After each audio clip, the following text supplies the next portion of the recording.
So while we're talking about people in this kind of area, I took note to Truett Cathy, who is the founder of Chick-fil-A, and I know some people are upset at him right now, but ignore that for a moment and just look at previous to that. Chick-fil-A, if you go, was on a road trip, and when I bought something again, the guy brings me my food, and I thank so much for that. He goes, my pleasure. And I wanted to go, is it? But no, I didn't say that. But it's a culture thing in their environment. And I read an article on this about it, and what happened was Truett Cathy was staying at a Ritz-Carlton hotel, which they're legendary for their service, and he heard all these employees would just seem so happy to serve, and they would say stuff like, my pleasure. And he thought, I want the people that purchased a chicken sandwich from me to experience the same thing.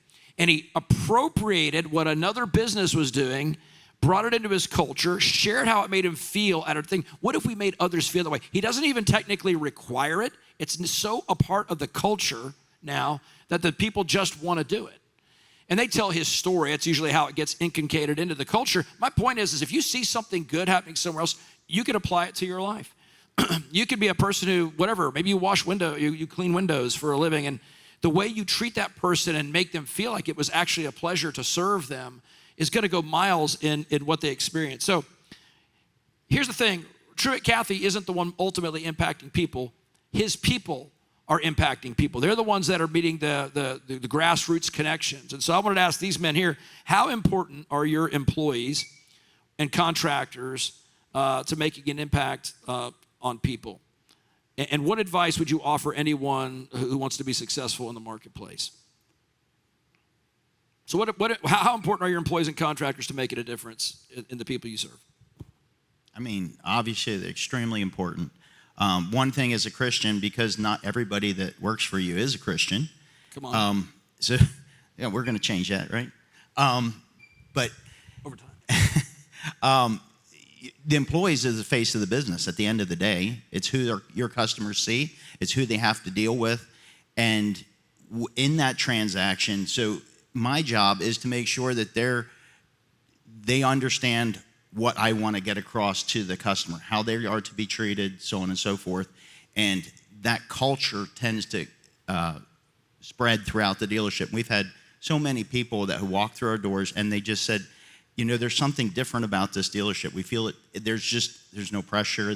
We feel like we really are cared for and important. And that comes from the employees. It doesn't come from me, because at the end of the day, they're the ones doing it. And we have a great team, but yeah. So Jeff and Gary didn't know each other very well before this. Jeff went into Gary's dealership to look for a truck. Jeff, what was your experience? They did not know I was going to ask this question, so. Yeah, no, I went to a couple different dealerships looking for, I needed another vehicle. Somebody had totaled my other one. And now I would agree with what Gary was just saying. His dealership was different. I appreciated the people in there, and he has an outstanding team.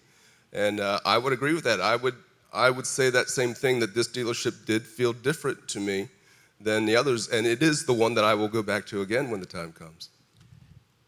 I was actually looking for a car once, although we didn't purchase one from Gary's people. I think this is really important. Even when I told them, my family member wants to go a different direction on this, his people made that feel like that is totally okay, and we're here for you in the future if you need anything. And they made you feel, it wasn't like the salesman that walks up, whatever kind of. And I've been around those kind of people, so that's a testimony to what you're doing. I don't know, you've all heard the saying, if you help enough of other people get what they want, you'll eventually get what you want. And say that again, real slow. That was good. If you help enough of other people get what they want, you'll eventually get what you want. I don't know who said it, but it wasn't me.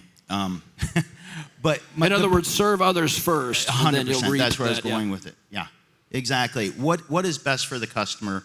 If you were in their shoes, if you put yourself in their shoes, what would be the best advice that you could give them that would help them? And at the end of the day, if it makes a sale, great. If it doesn't, you did the right thing.